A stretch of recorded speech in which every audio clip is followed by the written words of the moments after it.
Today I'm going to be giving you a presentation about the US healthcare versus other high-income countries. Nearly every single day and every single hour our economy produces trillions of dollars. 18% of every dollar is invested into our US healthcare system. As future nurses and community members, it is important to understand our system and see the bigger picture that we work and live in. Today we're going to be exploring spending and utilization, efficiency and outcomes, and public satisfaction. We're going to cover these three topics that I have reviewed from scholarly journals on the CSN databases.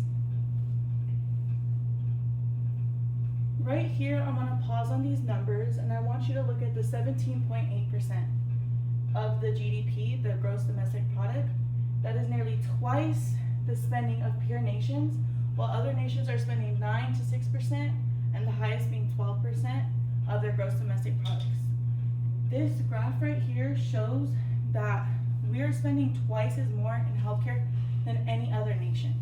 This is important because it shows that although we're investing so much into healthcare, we're not really seeing better results. My central idea and the purpose of this PowerPoint is to show that although we have so much investments, we spend the most, and we're a high income nation, we lag in efficiency, we lag in outcomes, and we have the highest all-time high administrative costs. It's not that Americans have much higher costs because we use more healthcare, it's that we're simply just investing way too much. So right here, I want you to look at our spending and utilization. When I talk about spending, we're talking about pharmaceuticals, we're talking about the nurse salaries, and we're talking about administrative costs. We have 8% of administrative costs versus only 1 or 3% in any other nation. And I also want to note that the rate and hospital visits and surgeries are about the same as any other country. Right here, I'd like to show you this graph by Papanikolas et al. In 2018. This shows our price of labor goods, administrative costs being the highest at 18, and Australia being out of 10. This just goes to show the significant amount that the US has.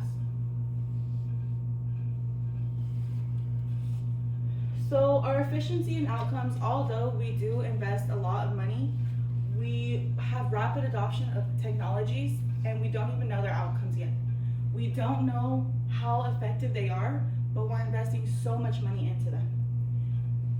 Other nations, other nations on the other hand, they are more cautious, which leads them to lower spending and better results. This is a key reason our system has lower value in the US healthcare system.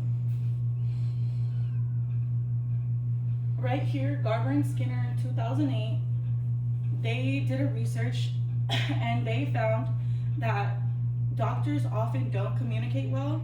This leads to duplicate testing, miscommunication, and money being invested everywhere because it's just mismatching, wasting more money with duplicated testing, frequent visits, switching doctors, and it's just a complete mess, according to Garber and Skinner in 2008. Now I would like to look at public satisfaction and see why Americans are less satisfied. We report right here that the US public satisfaction has lower rates than any other wealthy country as the United States. Accessing our most preferred care is another major driver. We cannot access who we would like because everything is so expensive in the US. We also have high insurance coverage policies. That plays a major role because we have the highest insurance versus other nations. We can go and pay for the same exact coverage with less amounts. So I would like to say that as well, lowering insurance coverage will receive public backlash of risk just because of how much money we invest.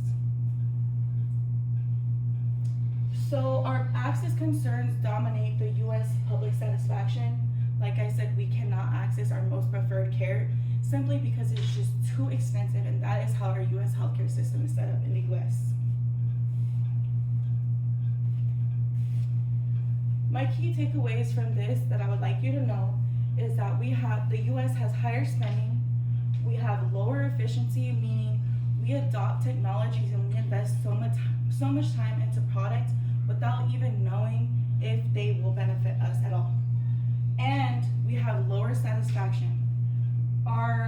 We're not satisfied with our healthcare system. That's another thing I would like you to think about and take away from this. Why are Americans dissatisfied with the U.S. healthcare system? These are my 3 scholarly sources, my works cited page from the CSN databases, from Garber Allen, Hiro Jo Chin, and Papa Nicole.